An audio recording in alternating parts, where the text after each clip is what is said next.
Hey, it's Mark with tip number 4 of 10 to help you feel different by making slight habit adjustments that are impactful to helping you feel well. So tip number 4 is going to be reduce your caffeine intake after 12. Caffeine. Some people metabolize it really quickly. Some people metabolize it really slowly. That's based on your genetics, and your liver has these little codes in it that help you regulate how fast you remove caffeine. For me, I'm a really slow metabolizer of caffeine. So that means caffeine affects me for a longer period of time.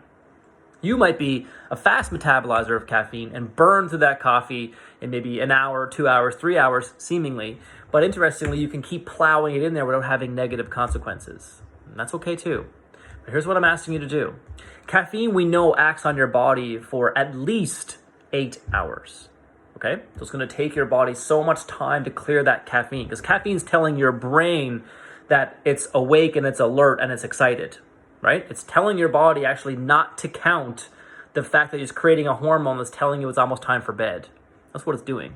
So interestingly, caffeine is one of those substances that can be wonderful if used properly.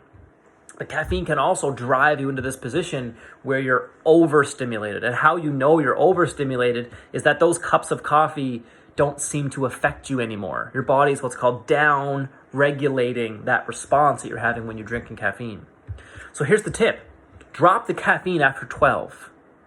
So imagine this, reworking your day to focus on, you can have some caffeine in the morning. Get your engine started, get it primed, get it going. You can have a cup of espresso. You can have an Americano. You can have a cup of coffee. That's great. I'm not worried about that. You can have a cup of coffee at your mid-morning break. You can have a cup of coffee, shortly before lunch. That's okay.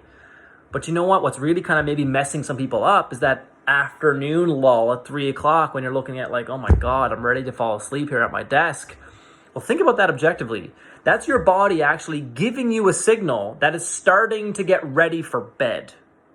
That's what's happening. And what we're doing is we're stressing ourselves out to say, wake up, dude, it's only 3 o'clock. So interestingly, what I challenge you to do, drop the caffeine after 12 and really focus on your nutrition and your water and your what's called electrolyte intake after lunch. So if you find that 3 o'clock time is hard for you, try this. Have a very large glass of water and maybe work in like a peach or a plum or some watermelon, something that has a lot of water inside of the fruit. That'll help give your body what's called electrolytes. And those electrolytes will help you kind of recharge the batteries a little bit and keep your engine ticking as late into the evening as we want it to, but you're not caffeinating yourself, which is going to mess up your sleep schedule. Okay? So try that. So drop the caffeine after 12 is my tip number 4 of 10 to help you feel different. Give it a try. Let me know what you think. See ya.